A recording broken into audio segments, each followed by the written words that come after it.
But I'm excited for this album. I hope it's really good. It's been kind of a quiet year for hip hop. Oh yeah, Che, really? Yeah, real quiet. Sorry, Year. as far as albums, I guess that's the thing is Yes. it's been sucked up by all of us watching a man be destroyed by a song. We all witnessed a grown man be destroyed by a song. Like internationally destroyed. he can't leave his house anymore. Sweet Christmas. Shout out to my birds.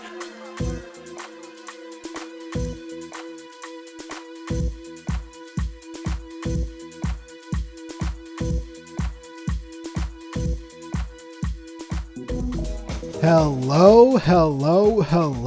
This is Che. This is Cory. And this is the Next Time On podcast, a podcast where two lifelong friends discuss all things amazing and all things found in popular culture.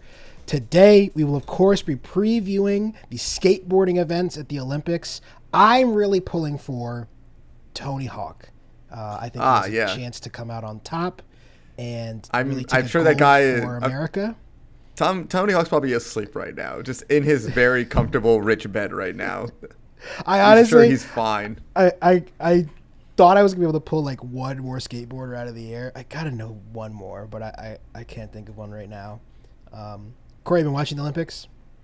I watched like half of the U.S. game, basketball game, and that's about it. Can I tell you something, Cory? Can I? What's that? Can I be honest with you? I don't like the Olympics at all. Period. I find them kind of like it's not.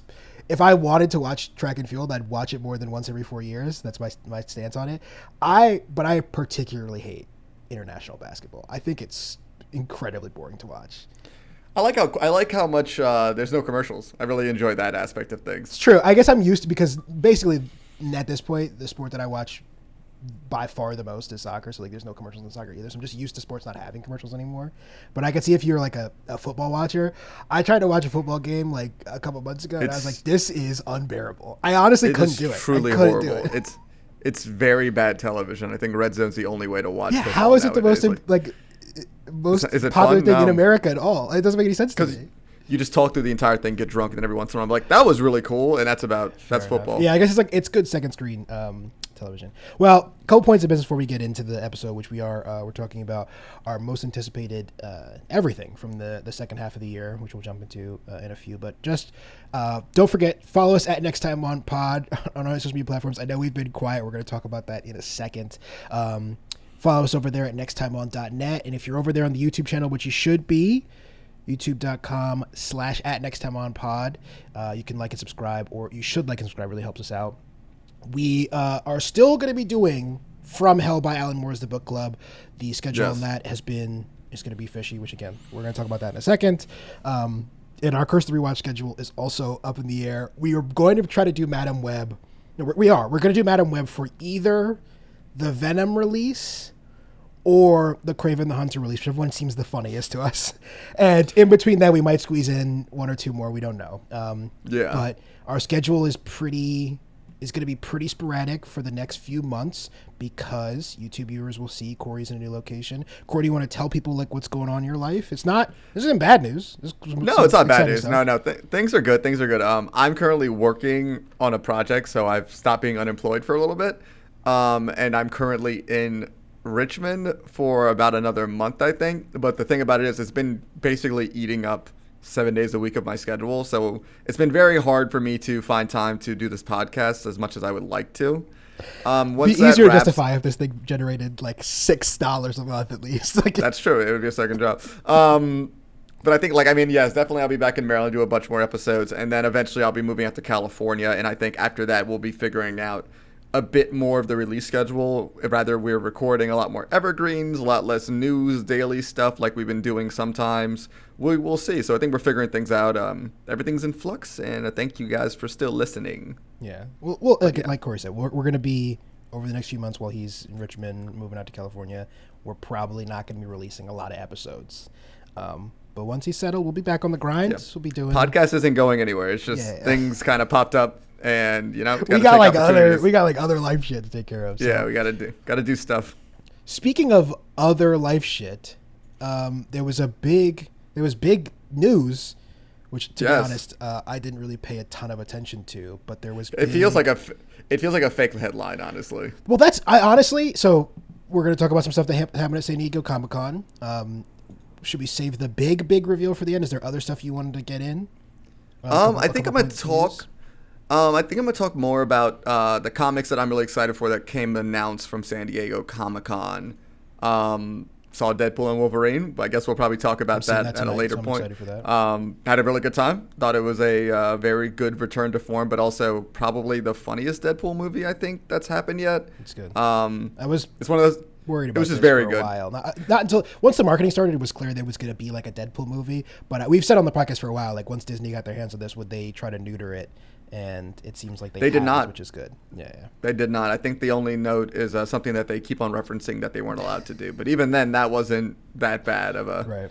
Right. They kind of seemed to let them do whatever the fuck they wanted. It's good. Which was very, very fun. Yeah. But the big news is MCU related. Is yes, the big news is MCU related. Well, first off, it seems like Kang, we were done. That's like official. Who's that? Who's that? We never met that guy. Never met that guy in my life. It's hard. So this is the second time that the MCU has had to really hard pivot because of some unforeseen circumstances of their doing, that they really leaned in hard behind two different characters. Obviously, one a more tragic end than one guy who just shit his whole life away because he's the dumbest boy on planet Earth, and I have no sympathy for him at all. I don't either. So like that, it's two very different things. But like, it is interesting to me that like it seemed like Marvel post Endgame was really leaning into Black Panther, which I thought was a good move. It was clear that Chadwick Boseman was probably like the best actor they had on their roster. T'Challa is one of the better characters they had on their roster, and they were like, "This is our breadwinner, our like lead going forward." And then obviously Chadwick Boseman tragically passed away from cancer, and they sort of take a while to figure out their legs and their footing, and then the last 5 minutes of Loki happens, and I think like Kevin Feige was like fully erect in his boardroom being like, "We got him, guys. It worked. We did it. Good. We're good." And then we don't need to go into what Jonathan Majors did, but he won't be heard from again. No, he's gone. And instead, something else was announced yesterday. Corey, what's the big news from Comic-Con? Well, I think, when Marvel said, like, we need somebody safe we can just do with our next big bad. And so we decided to just scour the earth, and we couldn't find a better actor than Robert Downey Jr. to play Doctor Doom. It's, I'm still, like, kind of processing the whole decision. Like I said, I saw this news, and I was like, I saw a picture of him standing on stage in the Doctor Doom outfit, and I was like, oh, that's kind of funny, and then didn't think anything of it, because I didn't imagine that this could possibly be a thing, and I honestly don't understand why it's a thing. So Corey, you don't know how to feel about it. I know how I feel about it. I don't like this. I don't like this at all for a number of reasons. It's so weird. I mean, like, I kind of like, listen, I mean, we're both clearly Robert Downey Jr. fans. I love Robert Downey Jr. on this podcast. And I mean, and like, that's part of why I'm not super excited for it. Yeah, that's what I'm saying in a way. Like, I don't, in my brain, I mean, he clearly has done a lot of great character acting, so I'm sure it will be good. And I guess another plus about the character is that he wears a mask the entire time, so I guess that's also a bit of like a good, like. But I honestly think it would have been more interesting if they hard committed and were like, Tony was like, if they did some sort of story reason that this is like an evil Tony. Yeah, there's like we have a million different multiverses now. Could there be a universe where Tony Stark, instead of being changed by his experience in the Middle East and becoming a good guy, it becomes evil and he becomes Doctor Doom instead? That's like an interesting story thing. I don't know. Hopefully they do something like that instead of just being like, here is Robert Downey Jr. in a mask playing Doctor Doom.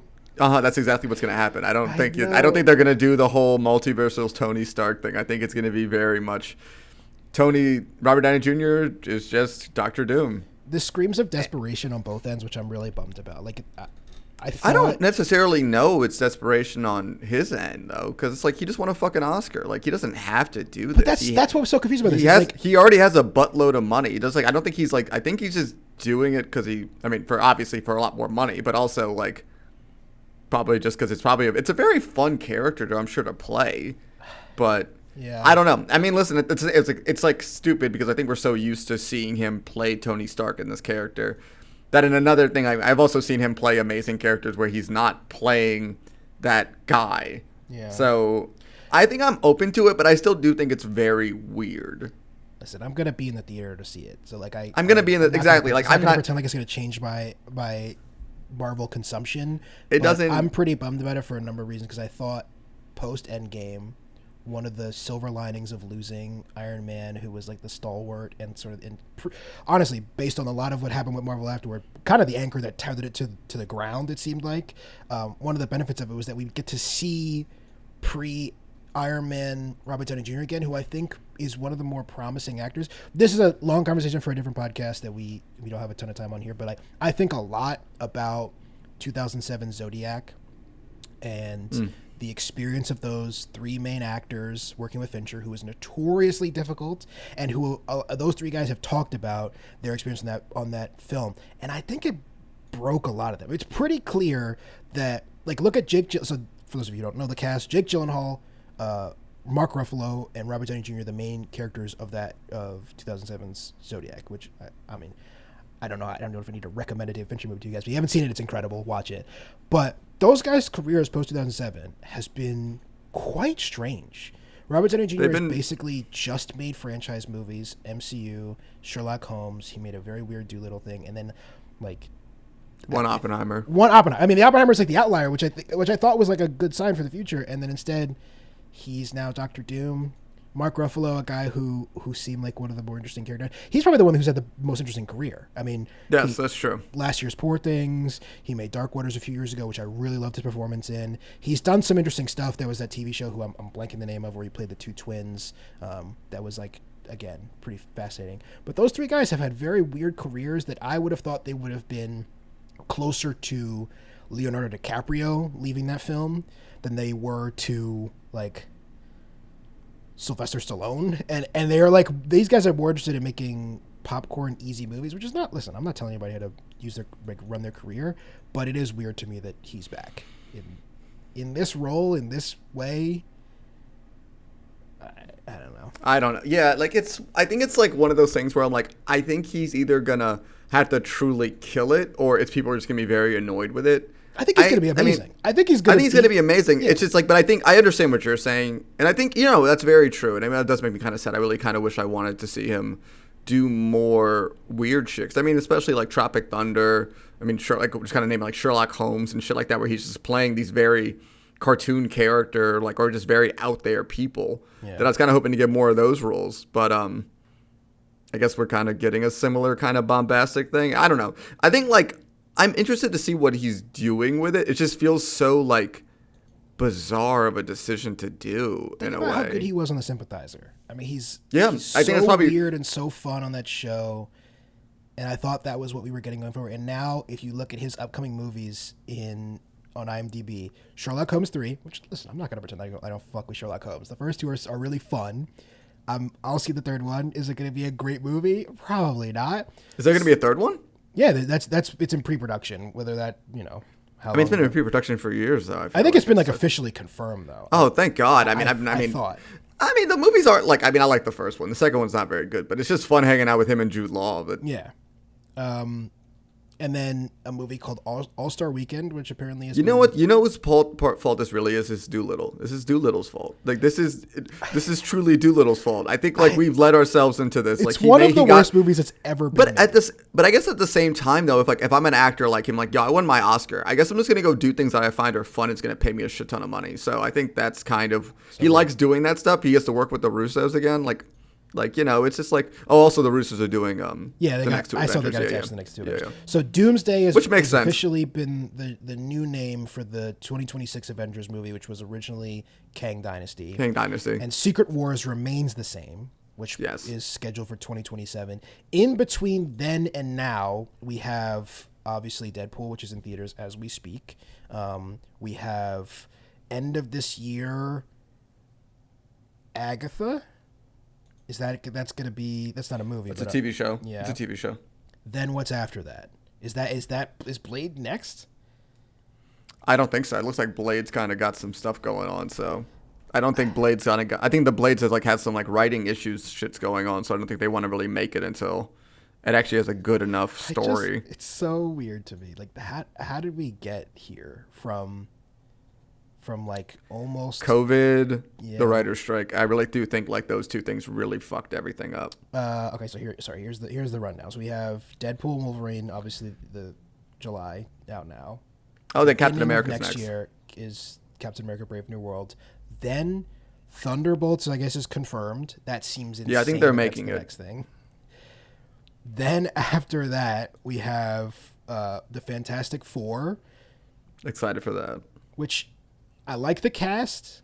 I am not a Fantastic Four guy. I've never been a Fantastic Four guy. It might be in part because my first introduction to the characters is it's a horrible movie. Those two movies, which are awful. Yeah. That's and really bad. I heard somebody that I respected on a podcast try and like do the Star Wars prequel thing where they're like, guys, those movies aren't that bad. They're fucking terrible. They're just. I mean, I think the movies in general are just so boring and nothing really happens. I think, like, even as a kid, I'm like, what was the point of that, really? Like, it just kind of happens for an hour and a half, and then it's over, and then the second one is... It destroyed Jessica Alba's career. I mean, it was a career? It was before that. Okay. Then... Blade is still on the roster for... Isn't the joke is she's just, like, kind of like, oh, she's just hot, and that's kind of just her character, and, like... Yeah, it's not good. What? Yeah, it's not great. Best thing about it, hey, listen, the movie gave us more Chris Evans in the world, so, you know. Yeah, I do love Chris Evans. If Chris Evans can play the Human Torch in Captain America, Robert Downey Jr. could play Iron Man and Doctor Doom. I don't think that's the same thing at all. It's very different. No, it's not the same thing whatsoever. I'm just being annoying.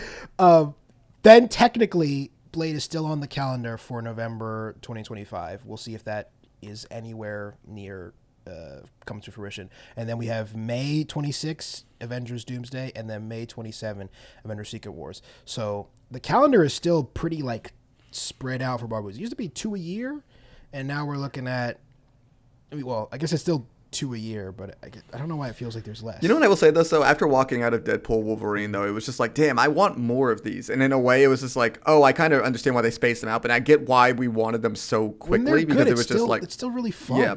It was a lot of fucking fun. And I think that's the thing about it. It's just like, I saw someone like have a whole like Guardians of the Galaxy was good, but Ant-Man was mid. And then there was another one in between there. Like, oh, Spider-Man was good, but such and such was mid. So it's kind of been like a weird, like, good, bad, good, bad, good. Like, but I would say even the Guardians was like. I like Guardians. Well, yeah, I feel like that. Guardians Volume 3, but it's probably the worst Guardians movie, right? No. Oh, I think the second one. No, two is pretty bad. I think 3's pretty good. 2 had I thought 3 was pretty good. It's just kind of a bummer. Yes. And I think that's why I don't think I'll ever rewatch it. While the first one's just a really good time.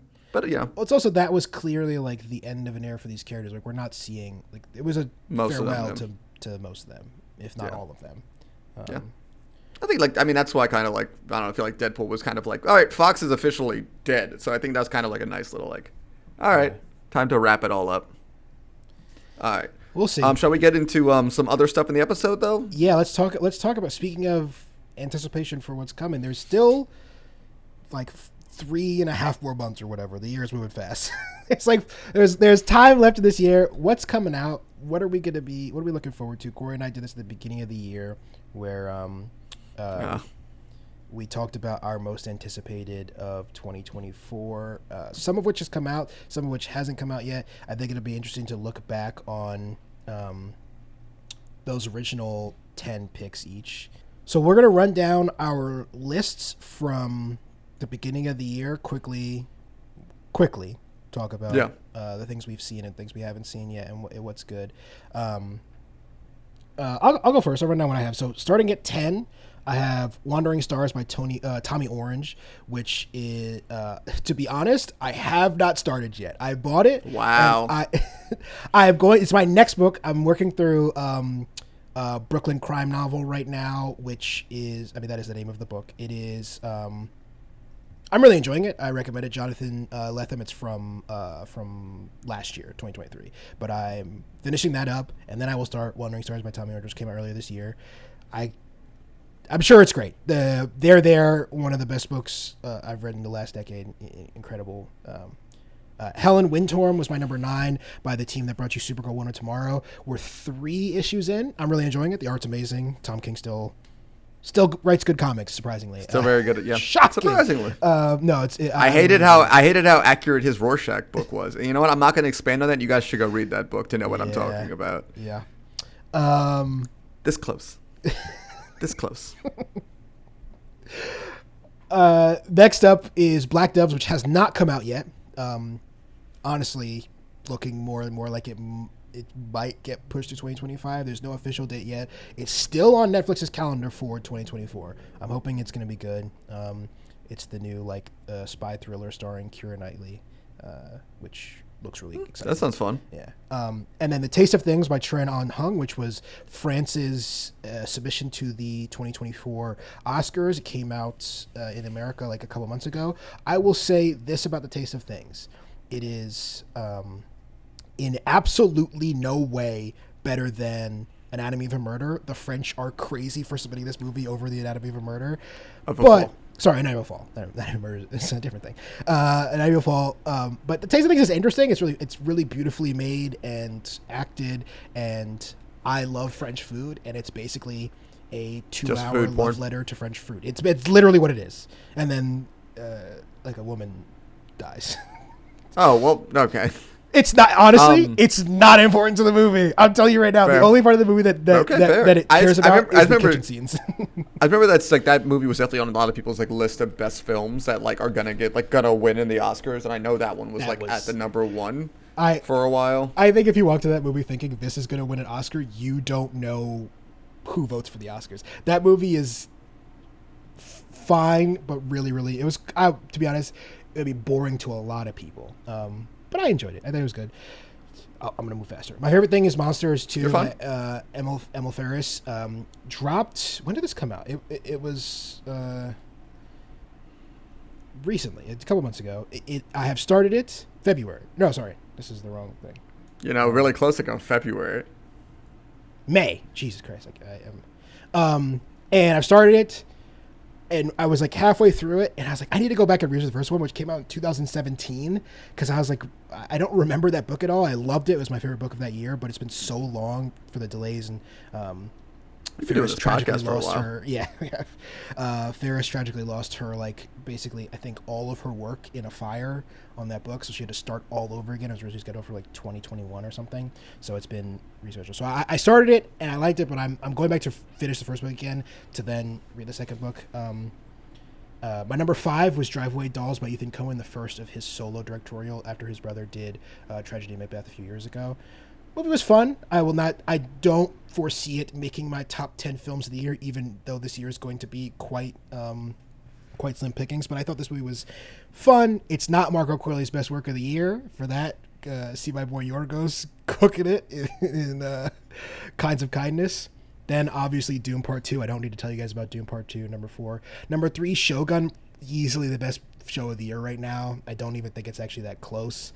I'm excited for season 2, although wary, because I think obviously it's hard when things are not planned for a second season. You just get thrust into it. Number 2 is one of my favorite movies of the year thus far. That's Alex Garland's Civil War. I loved this movie. I keep saying I need to go back and rewatch it. I haven't revisited it yet, which I will be. And number 1, I think 42 hours after we released the episode. Did it get It got pushed to 2025. So originally, my number 1 and most anticipated film of the year was the Robert Pattinson vehicle, directed by the Bong Joon-ho's follow-up to Parasite, Mickey 17. And like I said, I think we dropped the episode, and then a day and a half later, they were it's actually been delayed to 2025. So I haven't seen it yet. It hasn't come out. It's not even a 2024 movie, but I'm still really, really looking forward to it. Bong Joon-ho, obviously one of the greatest filmmakers working right now. That was my 10. Mostly for the stuff that has come out, I would say the most disappointing thing that I saw on this list for my most anticipated was probably either The Taste of Things or Driveway Dolls, and I liked both those movies. So I'm pretty, for what I anticipated, I'm pretty happy with what I got. Corey, what was your 10? My 10 is Lord of the Rings, The War of Rohirrim, whatever. It's coming out later this year. Actually, I'm really excited for it. I just can't say that word that's made up. I was saying, I remember I mentioned the end of the X-Men comics and kind of seeing that whole thing come together, like the Krakoa age, which was really fun. It kind of got me back into X-Men comics. And the way that it kind of transitioned and ended kind of left a very bittersweet taste in my mouth. I thought it was a pretty good altogether run, but I don't know. It feels kind of like a shame that Marvel's just back to doing the same thing again, where it really felt like they were doing something different and actually was kind of going in a cool direction. And now the stories are kind of back to square one again, which is just kind of, I mean, that's a cycle of comics like this. It just kind of sucks whenever it happens. Yeah. The Fall Guy, which I fucking loved, thought it was a great film. Deadpool and Wolverine, which I was just talking about how much I liked it. Definitely the most fun I've had in the theater in the last month, and I've seen Longlegs, which I don't recommend. Maxine, which I thought was fine. Very polarizing film. I did not like Longlegs. Maxine, which I thought was fine, but if you watch the other two, I guess you should watch this one. It's still good. Better than X, worse than Pearl. And I saw Twisters, which was the greatest film of the year so far. I'm kidding. Corey, if you had to guess, I also saw Twisters. If you had to guess, did I like Twisters or not? What would you guess? Loved it. I bet you loved it. Yeah. I bet you loved it so fucking much. All that Americana country. Che fucking loved that shit. The end credits when that country song is playing, I was like, I rushed out of the theaters. Like I was like fine with the movie. I'm like, you guys got to stop with this country shit though. You got to let me chill. Listen, it's probably fucking ripping in the middle of the country. I think they. That's where. Yeah, I mean, that's a very. It felt a very. Hated it. That's. I genuinely. I was like, this fucking movie is not good. I cannot believe this is going to be like the big movie of the summer. We have really reached the end of cinema. But then, then I walked out and I saw The Sun. And I was like, it's not too bad. It's not the end of cinema. Calm down. It's a sequel. It's a sequel to Twister, which isn't a good movie. Twister. That's the thing. Twister isn't a good movie. But so I was like, okay, so this is a chance to actually make a good version of this. And then no, shot it on film though, Che. They did shoot it on film. It doesn't look like they shot it on film. If that movie didn't have Glenn Powell in it, it would be unwatchable. Yeah. That's my point. If it didn't have. Yeah. Has a movie ever so quickly downgraded from Daryl McCormick, Kieran Shipka, Nick Dodani to Sasha Lane, Katie O'Brien, and David Cornsweet in like that? It was like, oh, I like these people, and then fucking 5 years later, like all these people suck. I can't believe this is we had a good supporting cast. They were there. Let's not dunk on Superman too hard though. I have no faith. I saw him this movie and I lost all faith in him. I saw him in Pearl and I'm like, oh, I get it.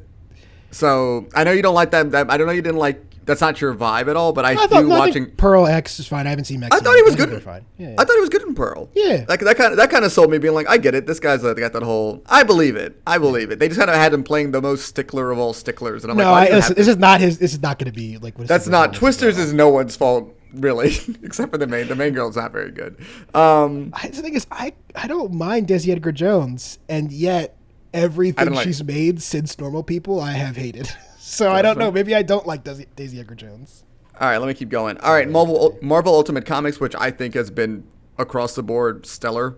Ultimate Spider-Man, Ultimates, Ultimate X-Men, Ultimate Black Panther have all been very fucking good comics. So I recommend all those, especially Spider-Man and Ultimates. The Sympathizer, which I didn't finish, so I don't really have any notes on it yet, but I realized I never finished the show. I liked it. I liked the miniseries a lot. I think if you read the book, you will obviously be lower on the show because it's. But I think we said at the time when we were previewing this, it's a very difficult book to adapt, and I think they actually did a good job of adaptation. And I liked the main. I'm blanking on his name right now. I liked the main actor a great year.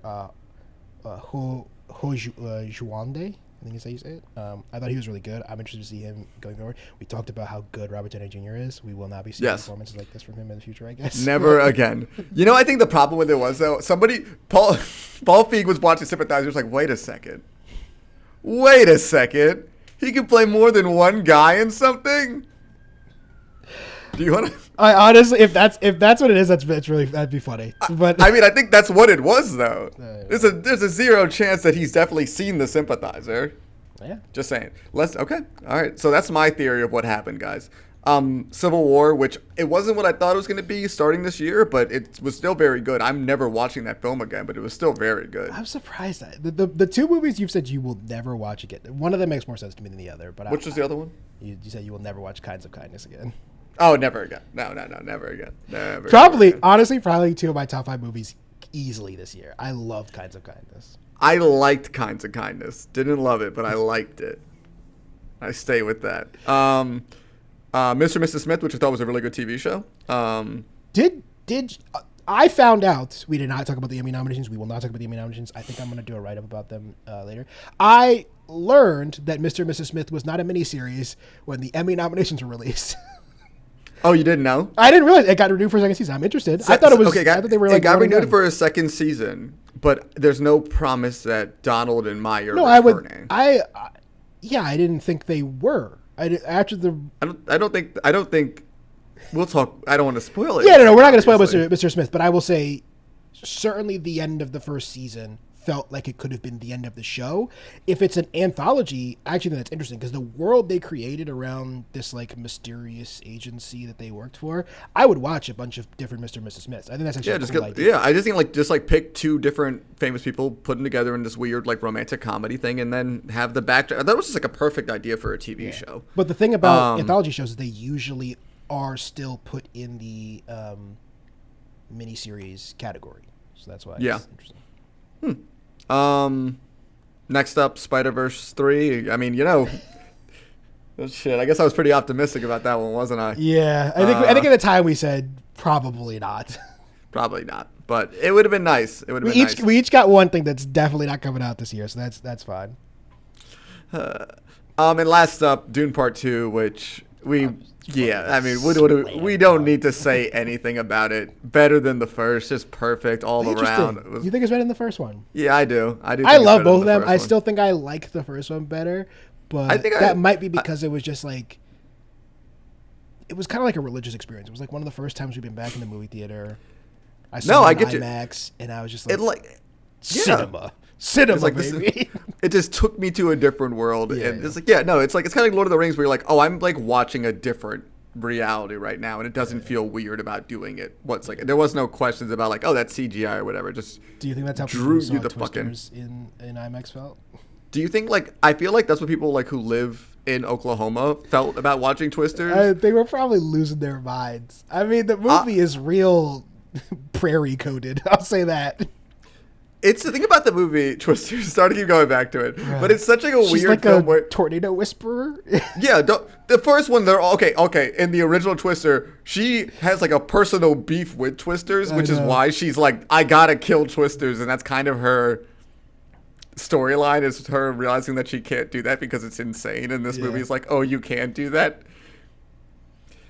The juxtaposition of being like back and forth, of being like depressing as shit, this is a fun time, was just so jarring throughout that film. It was just, at least in the original, it was a very romantic comedy between these two people and his poor fiance who has to tag along and be utterly traumatized by the entire experience. And then halfway through, it becomes a fucking horror film. And I'm like, this is a good way to do a film. Yeah. This one was like, I was like, if we're just gonna make this shit dark the entire way through, fine.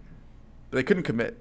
No, and I think it's really hard to commit when you're making a blockbuster. I will say this: if this movie's success allows Lee Isaac Chung, who this is his follow-up to Minari, a movie I absolutely adore, and it's actually weird follow-up. Well, though. I actually think they're more related than they sort of seem on the surface, because Minari is basically, it's like Twisters but without the tornado parts in it. You just remove all the tornado parts. I don't want to watch it. Sorry, well, I'll keep talking. It's a story about Korean immigrants who have moved to the middle of the country to start a farm, and like it's a lot about the American. I mean, I hate this phrase, but it's a lot about the American dream and like the promise of America and all these things. And that's kind of what Twisters is, except for all of the soul has been sucked out of it. Minari has all the soul that should have been in Twisters, except for when Glenn Powell is. Again, what's Glenn Powell's character? He's like a YouTube philanthropist. He's a YouTuber who's secretly a genius who gives back to the poor. And also that scene where he walks outside in a t-shirt and the cowboy hat in the rain for literally no reason, and it's just hard cuts. Yeah, I think it might have been the biggest laugh in the theater I saw. Actually, he's probably. I mean, he's gonna take over the world. Yeah, I mean, if he can make this movie watchable, which he was the only part of this movie that was watchable when he was on screen, then he can do everything. Every time he left the screen, I was just a little sad. It just was like, no, please come back and play your weird, insane person character. What is Anthony Ramos doing in this movie, do you think? What is Anthony Ramos doing? I don't mind Anthony Ramos. You think I'd be really against him because he's a Hamilton alum, but I don't mind him. We talked about how before you knew that the Beasts. Yes, he was, but also I think he's playing the same character. They're both ex-military. Yeah, they're both doing weird they are jobs. Very similar. How about they go like, this is just the same character again? That's true. I didn't really think about that. Also, why is he always ex-military? The guy's like kind of tiny. It's like, why do you guys keep like saying the guy's like this? I don't know.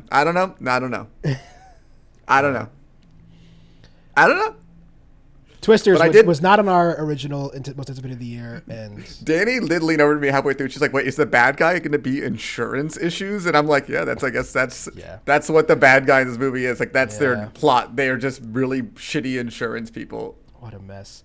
What a mess of a film. All right, let's talk about our most anticipated for the rest of the year. Yes, a few things that missed our lists. We'll go over them. We're not going to talk about them in length, but they ones that you might expect to see in our top 10s, but didn't quite make it. We'll go. So starting from the top, we talked about this last time, which is why I didn't include it on my list again. But I just wanted to shout out because it's probably my most anticipated movie of the year. It looks really fun, but we talked about it a bit in the last episode. That's Wolf's, John Watts' film starring Brad Pitt and George Clooney, basically like doing like a slapstick version of Michael Clayton mixed with their characters from Ocean's 11. It looks insane. I'm so excited. Next up is Blitz by Steve McQueen, which is by all accounts looks like it's going to be a big Oscar/BAFTA contender. It's about the Blitz, obviously. Stars Saoirse Ronan, Harris Dickinson, Stephen Graham, Kathy Burke, Paul Weller. Looks like a big time British cast. Obviously Steve McQueen's follow-up to Widows. Is Widows his last movie? Jesus. Oh well, he did Small Axe. Yes. That series of like vignettes, small films. What was his TV show too? What was the TV show he did? Small Axe is the TV show. Oh, gotcha. Am I forgetting something in between? It's possible I'm forgetting something. Yeah, I don't know. Small Axe was like on Amazon 5 feature length films, like an hour and 15 minutes, hour and 30 minutes. And he also did a documentary. He directed a documentary last year, Occupied City, which was nominated for an Oscar, which was good. It was pretty good. But this will be his first feature-length film in name since Widows. So I'm excited for that. We're both big Steve McQueen fans on here. Love him. A movie that neither of us were ever going to put because we do not like this guy. But I actually think it will probably be most people's most anticipated movie for the rest of the year. I have to admit, the trailer actually looks kind of fun, and if it wasn't M. Night Shyamalan, I'd be more interested in it, but this is Trap, which actually comes out this week. Seems like a cool idea for a movie, but I'm sure my boy M. Night will find a way to fuck it up. Fun fact about this movie, I'm trying to figure out what it is, but if you guys don't know much about this film, basically the reason that he made it was so he can give his daughter, which I'm struggling to actually find her name right now, basically, that's her name. Salika Shyamalan? Yes, it's basically just a way to prop up her music. Because she's the concert that this she's guy the is concert. At. Yeah. She wrote 13 original songs for the film. I think this movie is just basically being created as a way to try to get his daughter more famous. Yeah, but it might still be a fun movie. I have no faith in that. No, it won't be. It's going to be some stupid ass shit, and probably the twist might be like, oh, his daughter's the killer or some stupid shit like that. It's not. It's going to be stupid. He's fucking stupid, man. It's just annoying as shit that he keeps. This is why it wasn't on any of our list, by the way, ladies and gentlemen. Fucking Josh Hartnett. It really is God the summer of it. Shyamalan, though, because obviously his daughter's movie made a shit film. It was really bad. But I like Dakota Fanning. Okay. But that movie. I really did love the whole like at the end of the Trap trailer being like introducing this as Lady Raven. I'm like, I don't give a fuck about. Yeah. I don't think anyone's going to this movie to be like, oh, I can't wait to hear the music of the fake Taylor Swift like music. But I will say, listen, I'll say this as somebody who is not as anti Nepo babies as you might think. since I really hate capitalism. I just really hate M. Night Shyamalan. Yeah, but if you were a father of two semi-talented, try to be kind, semi-talented daughters, you'd and you had the platform to platform them, you should do it. And I think this is a good and if this movie is good, which neither of us think it will be, but if this movie is good, that's just a bonus. It's fun. I don't think this movie is any chance that Trap is like fun or interesting or anything, because he doesn't M. Night Shyamalan's not in the business of making good movies, as we talked about in this podcast, but some people still really love him. Some people still really fuck with him, and I have to give him this. There's not a lot of people who are making their own movies anymore and writing, directing, and producing, and that's something. Speaking of directorial... couldn't he just like hire people to make better movies? And he like, could. Couldn't he just produce better films instead of like keep putting out the same drivel over and over again and tricking people to be like, oh, it's a good movie that's gonna fucking suck? Did anybody actually like Split? Everybody just lied to themselves saying they like Split. I think... Well, the thing about Split is that it is a terrible film that contains two of maybe the best performances from the 2010s, and that is James McAvoy and Anya Taylor-Joy being like incredible, and still somehow that movie sucks. And that's what's actually shocking about it. Have you seen the trailer for James McAvoy's movie coming out later this year? It's like the horror film. I have not seen the trailer. The Speak No Evil, though. Yeah, it looks fucking weird as shit. Oh no, I did see the trailer, and I stopped it because I was like, I actually might watch this, so I don't, if I think I'm going to see a movie, I try not to watch it. But the opening 2 minutes of it makes me super uncomfortable. It's just like a family being like coerced into a vacation friendship. Yeah. It definitely had my favorite. I hate to ruin one thing from the movie, but there was like, because I think he fakes being a doctor, and like she cuts his hand, she like cuts her hand in their house. He's like, oh, thank God there's a doctor in the house, and he's like, I'm not a doctor. And everyone's just like, wait, what? He's like, yeah, I'm not a doctor. What are you talking about? I have the feeling that it's very dark comedy funny. It's gonna make me feel like aggressive secondhand, cringe. Yeah, but I love James McAvoy, and I love Mackenzie Davis, so I will probably end up seeing this movie, even if it's not very good. Speaking of movies that I'm fascinated by, but I don't think are very good, and this movie would have made my list if it had kept its original title. Do you know what the original title of this film was, Corey? No, I do not. Zoe Kravitz's directorial debut, now titled Blink Twice, starring Channing Tatum, Adriana Arjuna, Ali Shawkat, and a bunch of other names that you'll recognize. Originally called Pussy Island, which I think is just a much better name. The trailer looks fucking weird and like not actually my thing at all, but I like Zoe Kravitz, and I'm fascinated to see what her directorial debut looks like. I think she's like a great actor, and that doesn't often translate into good directors. We're just talking about Nepo babies, yeah. Yeah, that's true. That's true. As far as Nepo babies go, though, I mean, Zoe Kravitz. Yeah, no, she's doing her own thing. She's definitely. I don't think she's done anything that I've been like, ugh, you being there. So yeah, she's kind of good in everything. I loved Kimmy. Not disagreeing with you. And I thought she was fantastic as Catwoman in the Batman. She's going to be in the Batman Part 2, which I'm excited for. Yeah, I think a lot of people are excited for this movie. The trailer looks really weird, but I'm big into this Channing Tatum revival. I'm a Channing Tatum guy, I have to admit. I saw Fly Me to the Moon. I'm one of the 6 people that saw Fly Me to the Moon. How was that movie? It was fine.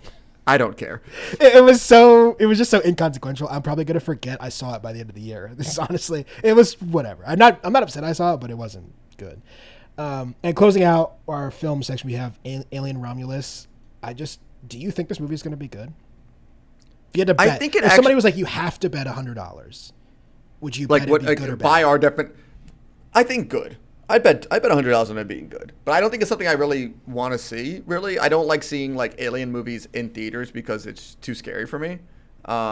Personally, that's just something that I think the thing about the last ones that I didn't like is that they were not that scary. Is that they were more like action movies with idiots in them. Oh no, I'm not saying no. That's why I think that's why it'll be good, because I thought it looks like a horror film again. Yeah, so Fede Alvarez is taking over for Ridley Scott, director of the 2013 Evil Dead, 2016's Don't Breathe, and the follow-up to David Fincher's The Girl with the Dragon Tattoo, The Girl in the Spider's Web.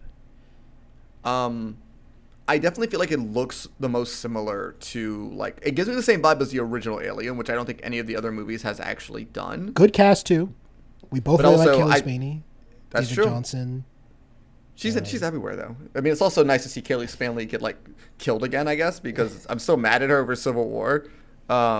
It's not her fault. It is her fault. She's so stupid. She gets her ass. That's the point of the character, right? She's a dumb little kid. What? Dumb as shit though. Like no survival instincts. God damn. Yeah. I don't know. It does remind me of the first one, which I'm like, oh, that movie was scary as shit when I first saw it. So I'm like, I'm excited to watch that in the safety of my own house.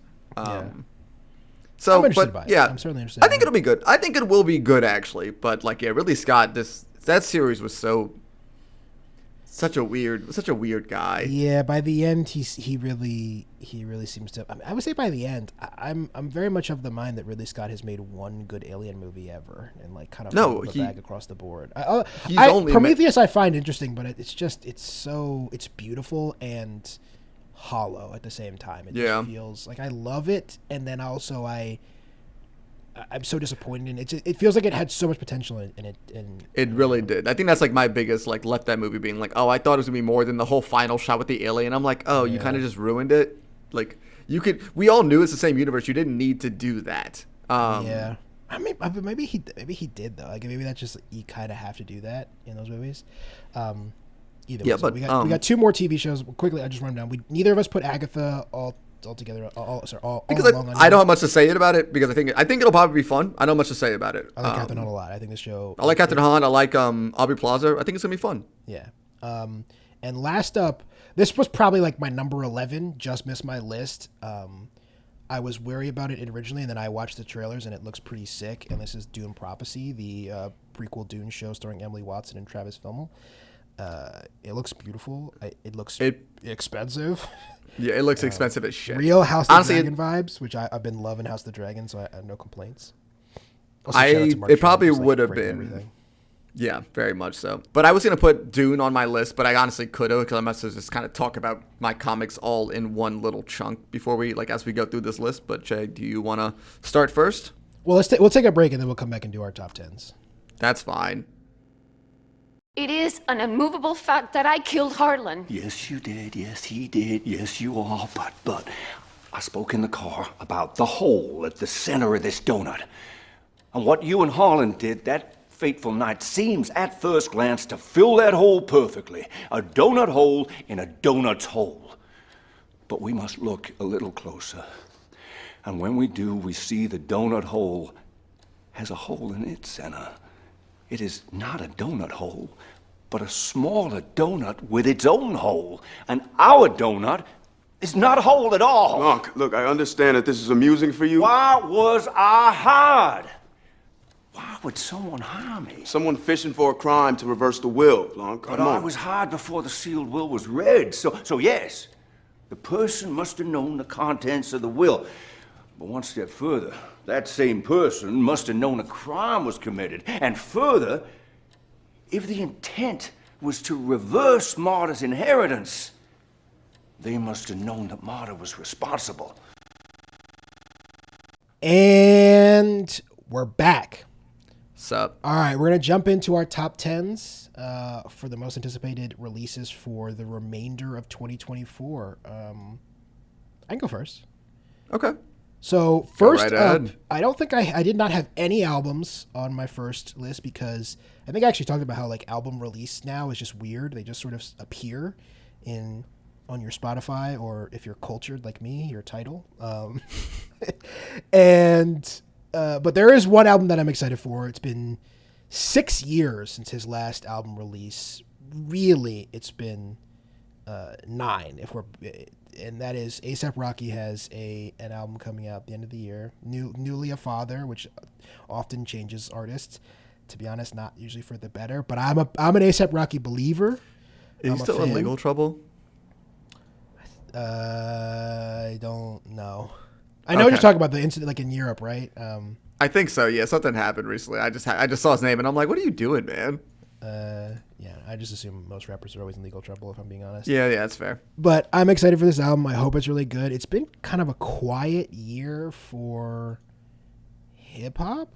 Oh yeah, Che, really? Yeah, real quiet. Sorry, Either. as far as albums, I guess that's the thing is Yes. it's been sucked up by all of us watching a man be destroyed by a song. We all witnessed a grown man be destroyed by a song. Like internationally destroyed. He can't leave his house anymore. He went to a party and all of the people, everybody was talking about, why is this guy outside? Go back inside. Go back. Go back what inside. What are you doing here? But I think it's been. Didn't he get booed in Toronto recently? Like, it's like, you got booed in Toronto. Man. Genuinely, I think it's been bad. Just it's been being bad there, for not him. performing. Yeah. I mean, there's been some good stuff. Like I liked Blue Lips. It's not my favorite Schoolboy Q album. Obviously, Benny the Butcher is my guy. Everybody, I recommend Everybody Can't Go and Rhapsodies Please Don't Cry. But it's been pretty quiet. I think the later part of the year looks like it's gonna be bigger. I was gonna put like untitled, unannounced Kendrick album because I believe we have a Kendrick album coming. And that's my most anticipated album for the rest of the year. But there's no name and there's no date. And there is a name and a date for Don't Be Dumb, the A$AP Rocky album. So I'm excited. Corey, what's your number 10? My number 10, and I'm just going to cheat right now. Well, never mind. I won't cheat that much. It's going to be kind of a cheat, though. Nice House by the Sea has had its first issue come out, and I have not read Wednesday. it. Yes, I have not read it yet. I will not say, no spoilers for Corey. Okay. We both left the end of Nice House on the Lake more wary down and on excited. It. Yeah, we were agreed. Like, we liked the beginning a lot. We did a book club on it, and I think we are. I fucking think generally one of my favorite books when it started. Yeah, as a collection, in a totality, as a piece of art, I think it's good. I think the end of that book, setting up for a story going forward, was an interesting decision. The first issue, I'm interested to see where this goes. I will continue to read Nice House by the Sea, and I still like James Tynion the fourth, even though he has been, in my opinion, has had some weaker stuff recently. I really, really don't like World Tree. I think that book got bad quick. Which one? World Tree. I never. Yeah, that book did get bad quick. Did you read? I mean, internet basically. I haven't read the new Department of Truth yet, but I did really like it's like The Heretic. Is that what it is? The Heretic. Yeah. The Heretic was good. I like The Heretic. That was a good. I gotta finish that series because the first issue of that was fucking terrifying. I think he still writes really good shit. I also think he's just spread out a lot. There's not a lot of people who can consistently write like 5, 6, 7 books at one time, and they all be good. Even Jeff Lemire's calming down too, and but like he's still like.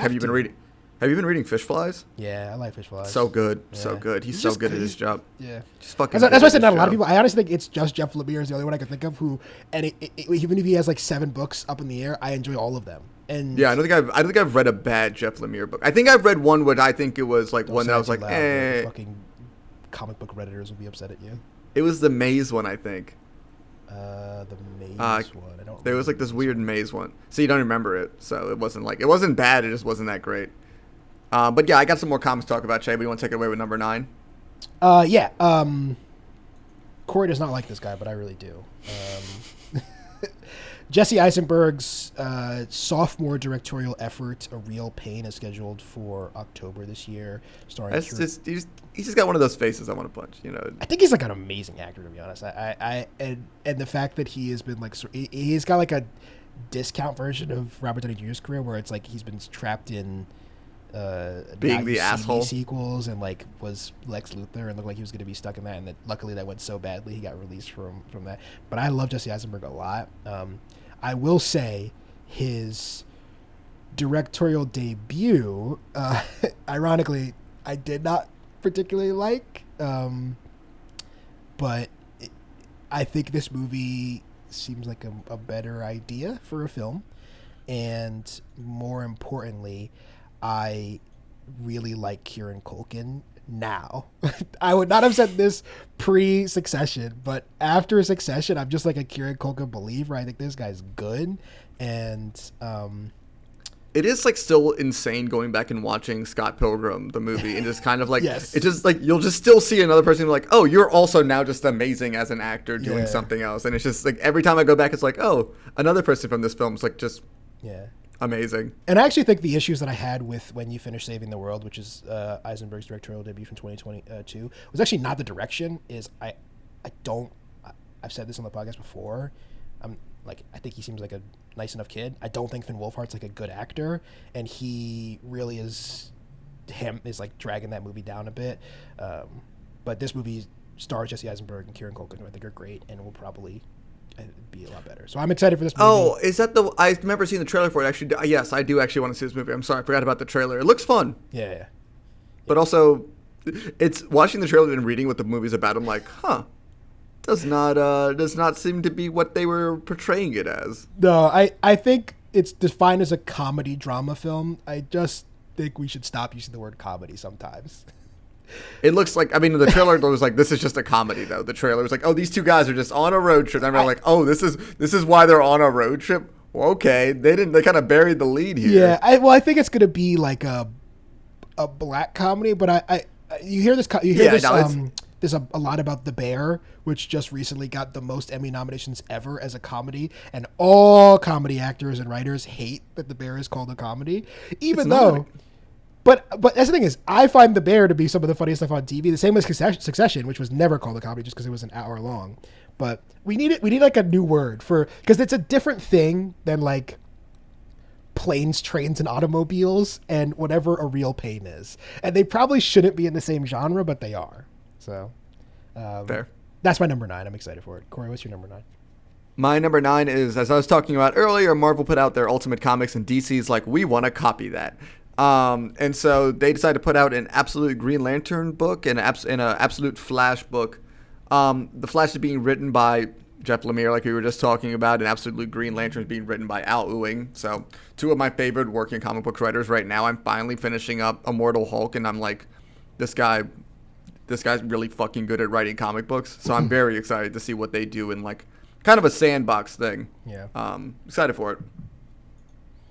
Yeah, I'm interested to see where this goes. As a I would say a Green Lantern novice. I haven't read a ton of Green Lantern stuff, but I think like it's like the best thing about these new like universes is very just good jumping on points, and I think they're trying to use the main character from Far Sector, that amazing book by N.K. Jemisin. So I'm like, yes, somebody actually remembered about her character, and like yeah, that book is from 2020? 2020. Nah, it's earlier. 2021. Like 2022. Yeah. Well, it completed in 2021.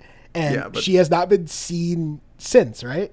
And I get the whole thing. It was like, I get it's supposed to be like a one-off kind of by itself thing, but I'm like, the character is great. But it's never actually, like they always say that, that's never actually the case with comics. Yeah, the fact that this is the weird. one character they actually did it with was just weird to me. But maybe it's because it felt like, I understand it feeling like a different thing. You get this person, N.K. Jemisin, who's not a comic writer. She's, obviously like an acclaimed novelist and short story writer, and like dips her toe very briefly into comic books. And then she kicks its ass. Yeah, but then like leaves. I understand DC being like, maybe we don't touch that for a while, but yeah. I get that. Yeah, I get it. Maybe being like, if she wants to go back to doing a sequel to it, maybe we should just like leave the door open for her to go back and like, because there's definitely more stories to be told with that character. God, that book slapped.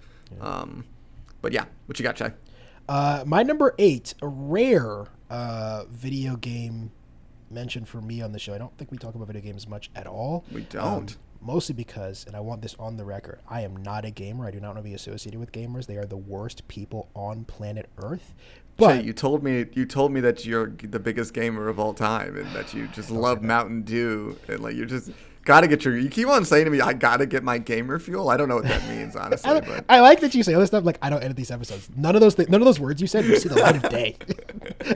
So, you can say all you want. I'm never letting that see I'm just gonna drop it in every episode in places where you can take it out, man. I do like to play video games, but I do not associate with the gaming community, and I want that on the record. But one of my favorite games from the last 2 years was the RPG Outer Worlds by the Obsidian studio, and their game announced later this year, which looks really cool, is called Avowed. And if it's anything as fun and like expansive as the Outer Worlds, it should be really. I'm really excited for it. It's hence on the list. So, it's been my most anticipated game for like a few years now, because it got announced, as all games seem to do for some reason, like 17 years ago. and why did they do this? I don't know. Just announce it a year beforehand so we don't have to fucking think about it forever. I don't know. I think it's probably, as all things are, like a stock play. Like everybody needs. Yeah, definitely.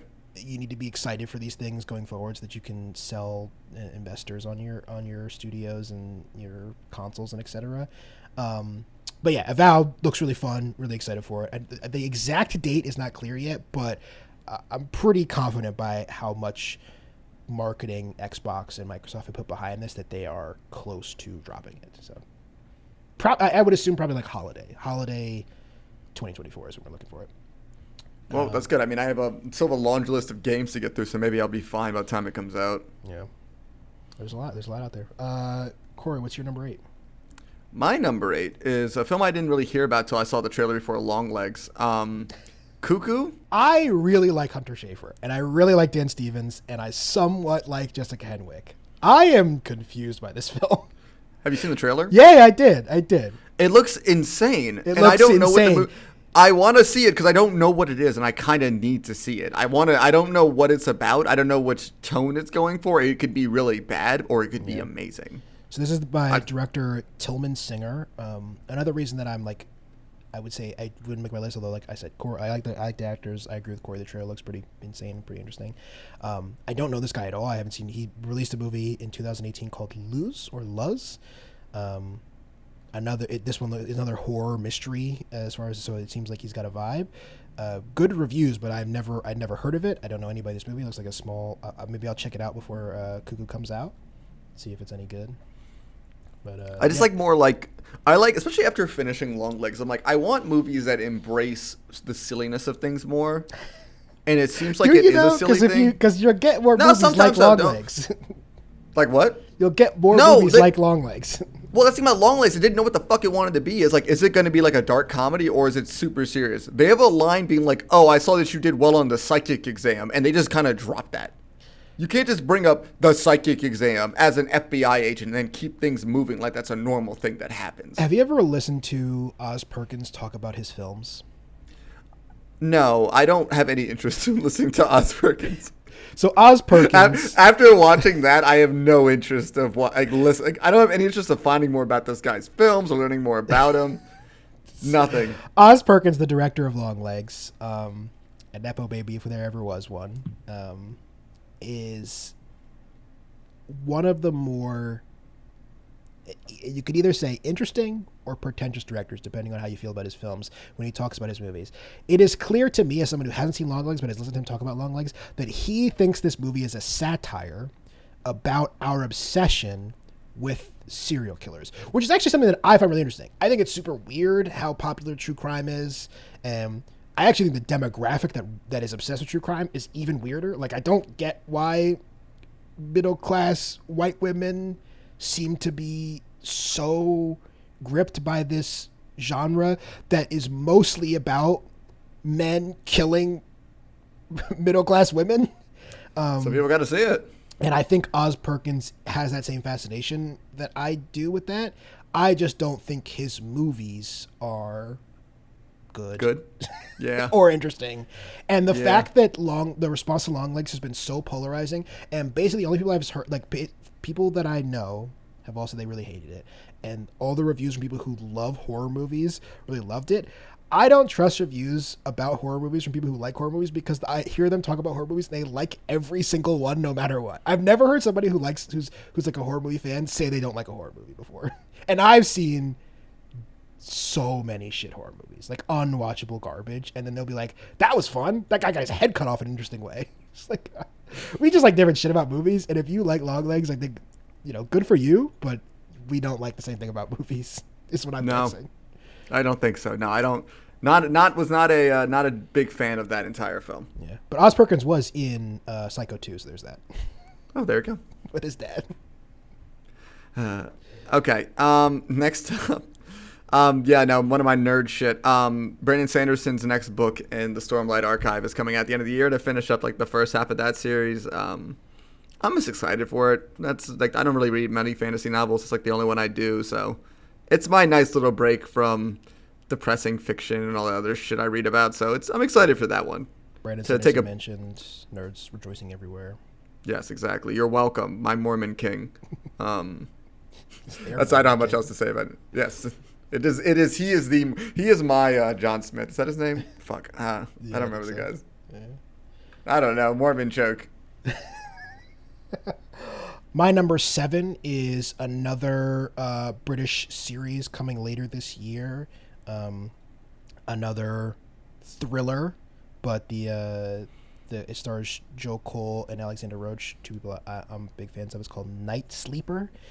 I don't know a ton about this show yet, but it's brought to you by Nick Leather, who is like a steady hand in British television.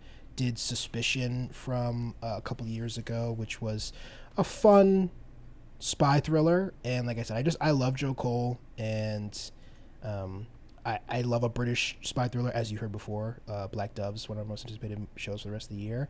When they're good, they're great. And I find they're often, at the very least, enjoyable, if not amazing. So I will be, in my seat first night to watch this one. And like it has no official date, but there's been it's been wrapped shooting since like the end of 2023, and as it's a British show, it wasn't affected by the writer's strike, so it should be hitting our TVs pretty soon. The British are not like as concerned with release dates as we are, so shows just tend to like pop up on BBC one day.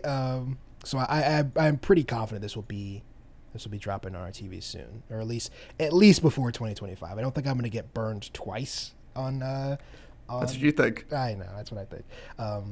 But yeah, I'm excited for this one. Corey, what do you have next? My number 5 is a film that I really wasn't excited. I mean, I don't know.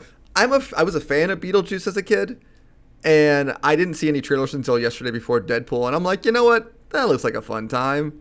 I like to see Michael Keaton be a fucking weirdo.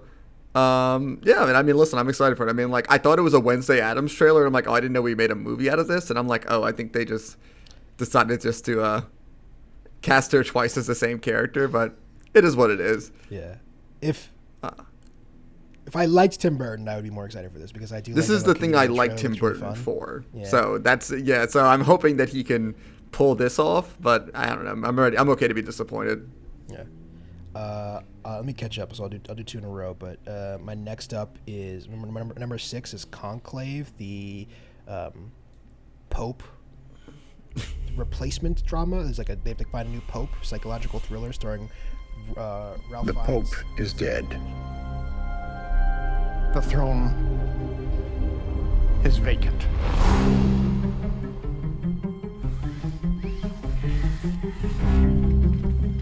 What happened? They say a heart attack. You know how rumor spreads, and 1.25 billion souls watching. Well gotten, no, Lawrence. It seems the responsibility for the conclave falls upon you. The supervision of this election is a duty I never thought I'd have to perform. They are sequestered, and they must be shielded from all news that may influence their judgment. You understand? No sane man would want the papacy. The men who are dangerous are the ones who do want it. That sounds ominous.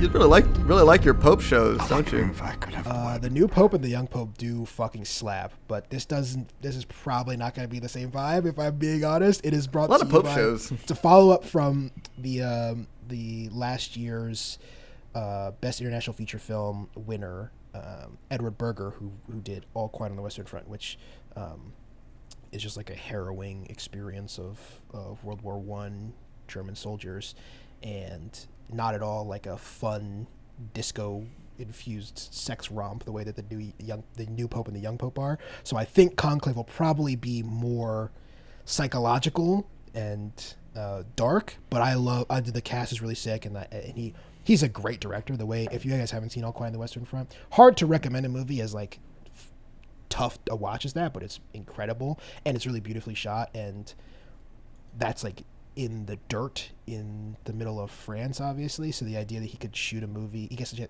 shoot a movie in, I mean, not actually the Vatican, but like sets of the Vatican, it's gonna look beautiful. So I'm really excited for this movie. And I'll do my number 5, which Actually, I'll say my number 5 because it's later on Corey's list. So I'll just throw it back to you for your number 4. Yeah, because you have better taste than me. My number 4 is a new Bruce Timm Batman show, Batman the Caped Crusader. I have not really kept up much with this show. Heard about this yesterday, looked up the trailer, looks kind of sick. Yeah, exactly. I'm like, hey, it's like the original Batman the Animated Series. It's got some good producers on it. I'm excited for it. For me? I know you can't, but I'm going to ask it anyway. All right, I'll try. Why is this on Prime? I don't know. I don't even understand legally how it's on Prime. Shouldn't it? I don't know. Does it have to be on Max? I don't know. All right. Yeah, I don't know. I also was thinking the exact same thing. I don't know. I genuinely have no idea. It looks really cool. I thought about. I think I texted you something to the extent of like, we need to bring back Batman Beyond like ASAP, and I think it's a show I think about like all the time, and I don't understand why there isn't something like Batman Beyond. It's crazy that's never really gotten a revival for how like good that was. It's so weird, and especially now. I'm like, it definitely feels like a show that you could have like brought back and had a very fun, cool vibe. Or they never made a movie about it either. I feel like that was something very easy to pick up on. That character is like just lost to time. Like he doesn't exist. There's not been there's been like some comic books, but most of none of them ever been TV very show good. Tie-in comic books written by people that no offense to the writers, but like not big names. Like they didn't get big names to do them, and they weren't like stalwarts of DC comic books. I find it confusing, but this show looks really fun. My one, and this might just be me, my one concern of this is I did not like the return of Invincible. After the break, I thought those few episodes were not very good. And I mean, I'm a bit burnt out on Prime stuff right now, admittedly, so I'm hoping that is different.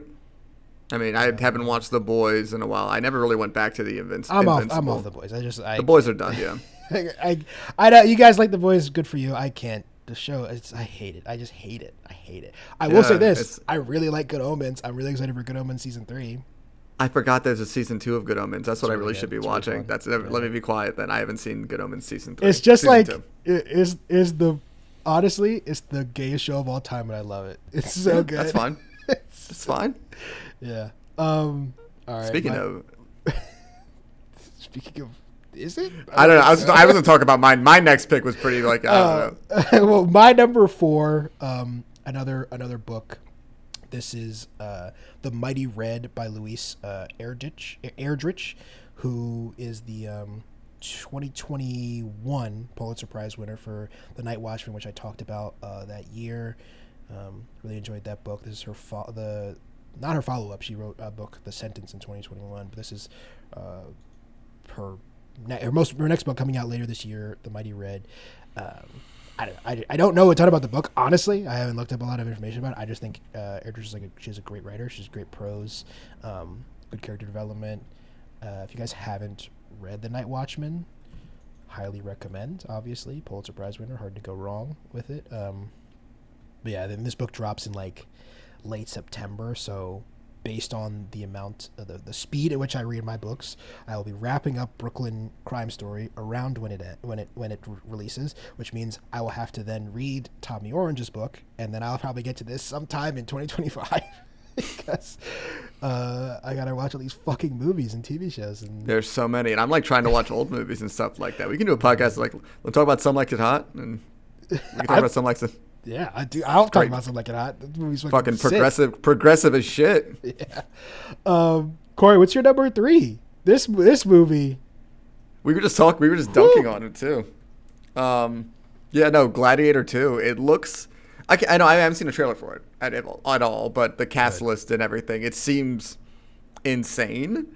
I think we did this already. Like we ran down the cast list, but on the show before. But I'm just gonna do it again because what the fuck? Paul Mescal obviously having a big moment right now.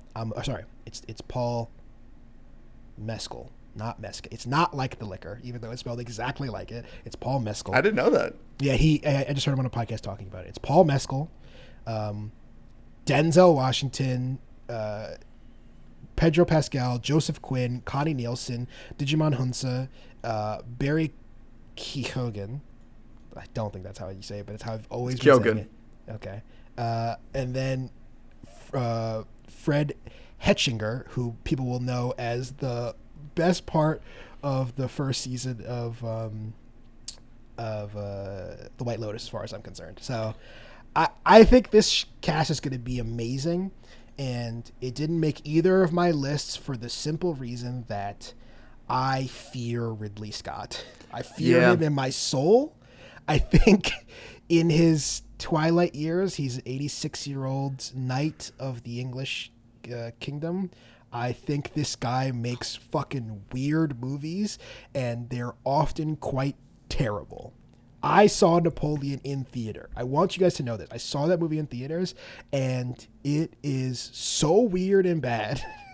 I'm so happy I didn't go to see that in theaters. Like, I was actually really excited for that film. Almost like 2 years to the day before that, I saw The Last Duel in theater, and that movie's good. So, like, he's not incapable of making good films. He's not. What was his last film? Napoleon? Yeah, Napoleon's the last movie. I mean, that was the end of 2023.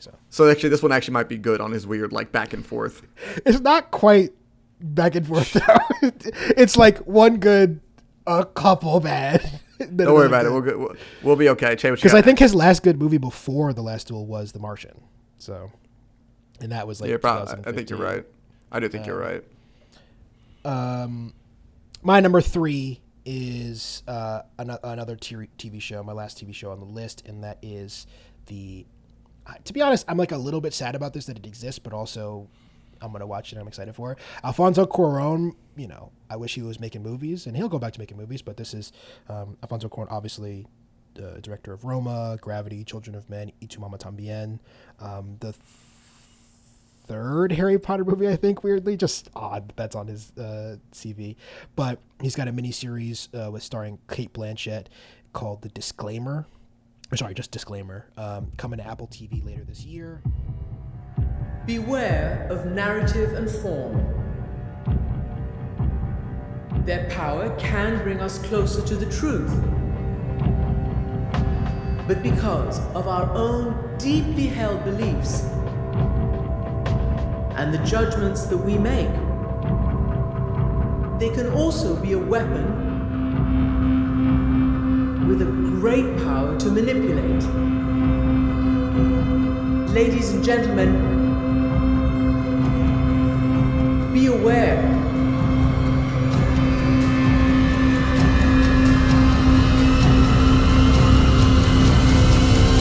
Get it while it's hot, because Apple TV has announced they are turning off the money tap, so you will not be seeing a lot of shows starring Oscar-winning directors and Oscar-winning actresses probably on the platform again. But Apple TV has been like, yes, I say this as an Apple hater, but it's been like pretty great for just as far as like release. It's not great for the bang of the buck because there's not a lot of stuff on there, but like everything they drop is pretty great. Sunny's been really good so far. I'm super into, obviously, Slow Horses, which is dropping its 4th season at the end of this year. Severance is the most anticipated show maybe of all time as far as I'm concerned, if they can land this great twist coming in early. God damn, fucking January, man. Because I was like, the January news just like felt like a gut punch. I get it, but I'm like, Jesus. But I'm just glad there's a date now, though, because it was like, that's true. It was just so up in the air. We knew it was coming for so long, but it was like, when, and then and here it is. So, the Disclaimer I'm looking forward to. My most anticipated show for the rest of the year, as far as like new TV is concerned. I think it's going to be great. I love Cate Blanchett. This is obviously her first appearance since, unless I'm forgetting something, since Tar, which I loved. I still think should have won the Oscar, but so be it. Here we are. Cory, what's your number 2? This was number 5, so I pushed it off a bit, but what's your number 2? My number 2 is the Penguin TV show. This looks sick. I mean, it looks sick. When I was a kid, there was a gangster, real old school type, Rex Calabrese. He was a big deal. He helped people. You saw you on the street, he'd call out to you. When I'm 14 or something, he has a heart attack and dies. Still holding a cigar. In my neighborhood, they throw a parade in his honor. A friggin' parade. I mean, it wasn't fancy. but it was a gesture. Like, not a lot to say. I think I barely watched one trailer of it because I was like, oh, I don't want to spoil myself too much with it. But, I mean, Colin Farrell looks like he's going to be hamming up, and also the film the TV show looks like the Batman. And I would, Colin Farrell, speaking of Apple TV, had a show called Sugar on earlier in the year that I really, really liked up until a very specific moment. I will not spoil Sugar, but viewers of the show will know exactly the moment I'm talking about. The 100% you will know. He is amazing in that. I actually think he's going to be even better in this, and they couldn't be more opposite characters. Like, the guy in Sugar is this psychotically calm like private detective, and he's gonna be an insane man at this. I can't wait. It can't. Like, it's like, I mean, I loved his 5 minutes in the Batman, and someone was like, we need a TV show out of this character, and I'm like, yes, you do, please. DC, keep making weird TV shows about the random characters in movies, and they just just keep doing that. And it's brought to you by a fan favorite. Well, she worked on Agents of S.H.I.E.L.D. I will say that. Lauren LaFranc is creating the show, and she was a producer, an executive producer on Agents of S.H.I.E.L.D. Corey's, I think, favorite show of all time, right? It's not a bad show. I didn't say it was a bad show. I didn't say that. You're saying it like it's a bad show. No. You're saying it like it's a bad show. You're making it sound bad. That show was truly batshit insane after the second half of the first season. And I'm like, listen, the first season... Yeah, because Marvel was like, hey, by the way, you don't exist. We don't care about you. And so they were like, let's do whatever the fuck we want. And it went insane. Yeah. And I loved it. You never heard me say it was a bad show. Yeah. I couldn't say it was a bad show. I never watched it. Exactly. You heard me ramble about it for years like an insane person. I think I watched a bit of the first season, and I was like, it's not for me. It's not my thing. But that doesn't mean it's bad. Huh. All right, Che, you're next. All right, my number 2 penultimate film on the list, and that is Sean Baker's Anora, which looks to be, it was a I can't remember which film festival. I think Sundance. I think it was a Sundance darling. I think it got real good reviews. I'm a big Sean Baker guy. Obviously, starting in 2015, Tangerine's like amazing. He has this knack for telling fascinating stories about I learned about him in 2015. I shouldn't say that. It's not his first film, but that for me, Tangerine was his first film in 2015. I don't want to pretend like that's when he first started working. But he tells these stories about people who don't often get stories told about them. Obviously, Tangerine about trans sex workers in LA, and it's like this beautiful heartfelt comedy. The Florida Project in 2017 I also really loved, about basically poor people living in motels in Florida, and I thought that was incredible. Red Rocket from 2021, starring Simon Rex, is just like again, just he has a tone. They're all very similar tone. They're very heartfelt, funny, beautifully shot. Anora looks like a bit of a bigger swing from him, and from everything I heard about this film, everyone that's seen it adores it. Brought to you by Neon, who, much like A24, is like kind of can't miss right now. They have a good finger on the pulse of what works, and stars Mickey Madison, who I actually really enjoy. Mickey Madison. She was the middle daughter in Better Things, a show that I don't recommend. I don't think it's very good, but she's funny in it. And I think, Corey, you'll know her from Scream. She was in the first of the reboots, and maybe the second. I haven't seen them, and I won't be seeing them. I'm looking, but but I think this movie's gonna be really good. And like I said, from everything I've heard about it, it has been it's just been, anybody who's seen it has been raving about it. I don't think it will do numbers at the Oscars, even though this year is really light as far as movies go, because movies like this, I mean, if the Florida Project couldn't get a look in from the Oscars, I don't think this will. This Sean Baker is not a guy that the Oscars have a stake in. He doesn't make movies that are like big enough, I would say, I guess is the concern, but I'm really excited. Yeah. So, and then we both share the same number 1. So yeah, this very scary looking film that I'm sure is going to fuck me up for a while. It's going to ruin my life. I'm so excited. Not excited, but I'm excited at the same time. And that is The Crow. What is he doing, man? I honestly don't know. I don't get it. The movie is not The Crow, although it does also star Bill Skarsgård, and that is Robert Eggers' Nosferatu. But should we talk about The Crow for a second? It's I saw the trailer. I'm like, what is happening? I didn't know what the movie was in the first place, and I'm like, what the fuck is happening? And I realized, like, oh shit, this is what the Crow remake's gonna be. Why does he look like that? It looks so half-assed. Like, what are you guys doing? It looks horrendous. Horrendous. And look at it. Listen, I very rarely root for anybody to fail, but how is Rupert Sanders still this is the guy who brought you Ghost in the Shell, not the one you're thinking. the one starring Scarlett Johansson, not 17. Before that, he did Snow White and the Huntsman. You know, you love that movie, don't you? Me? Yeah. Yes. Yes. Truly.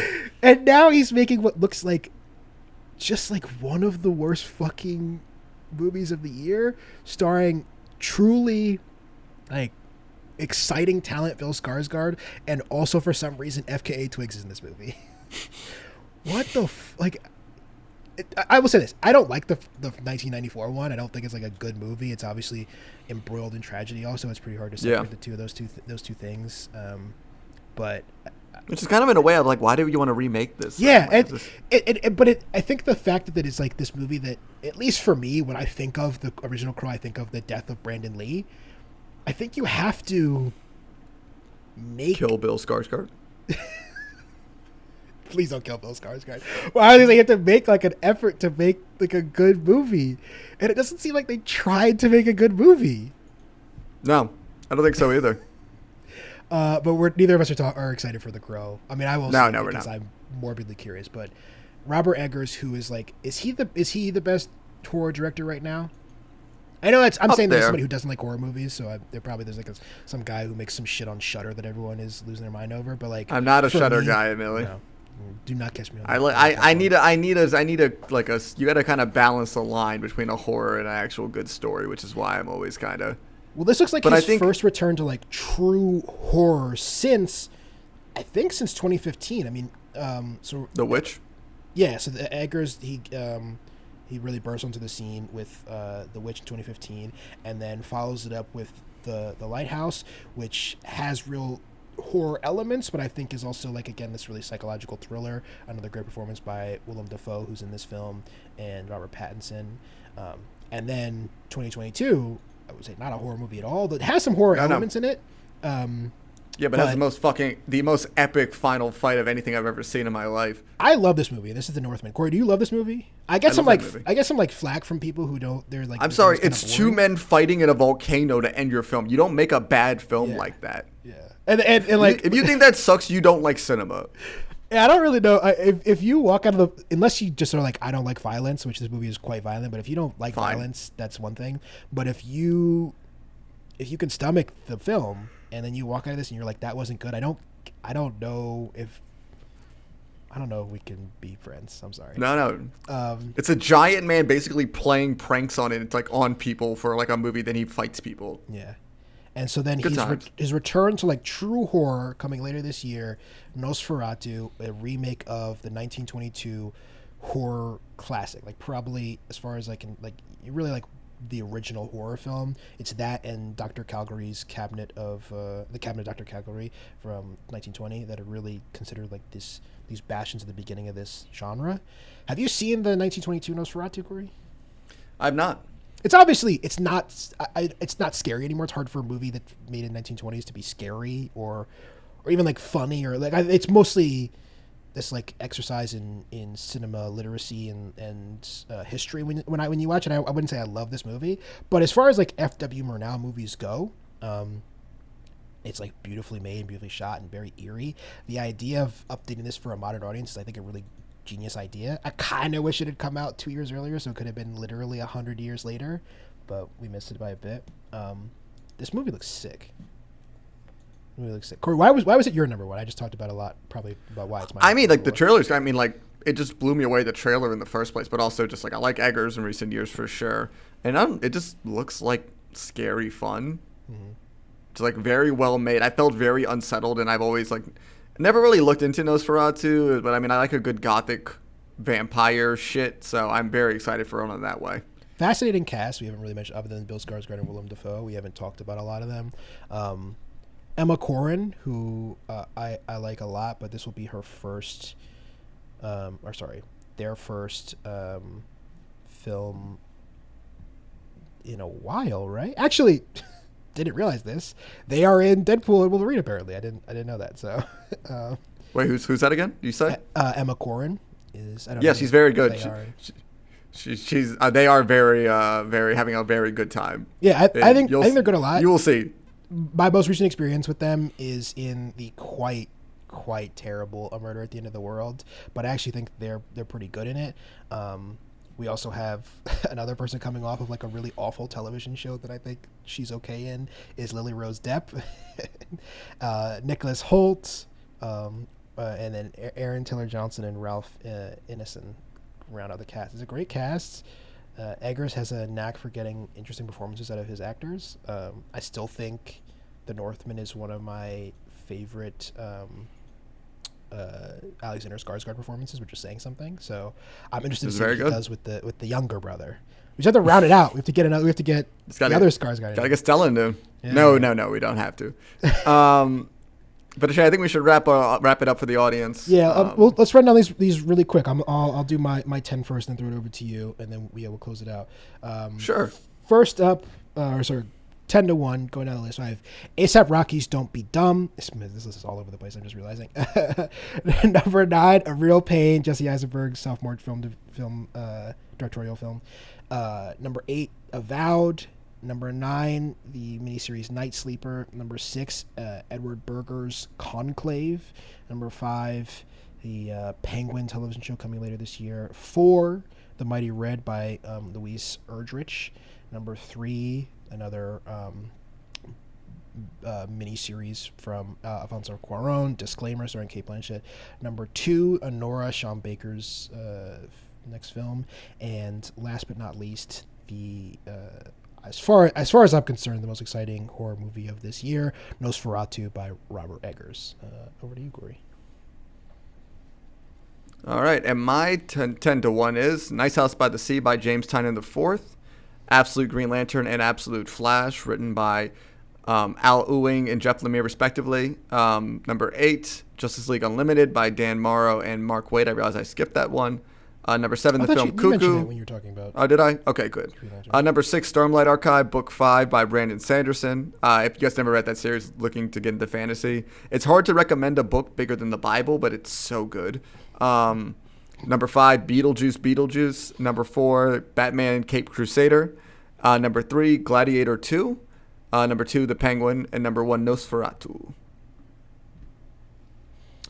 It should be an exciting end of the year in some ways. I know the movies and the TV have been a lot of it. I mean, 2025 is going to be insane, I think, because all this stuff got really condensed, got pushed. So obviously we're looking forward to all that. But yeah, still obviously some stuff to look forward to. And don't forget, we will be reading From Hell by Alan Moore. And again, a reminder, stuff is going to be sporadic from us for the next few months. So, but don't forget to subscribe, all that stuff. We're still going to be dropping episodes when we can. And you can find us everywhere at Next Time On Pod if you're looking for those episodes. Anything else for the people, Cory? Nothing else from me. All right. I've been Che. I've been Cory. We'll see you guys next time. Bye.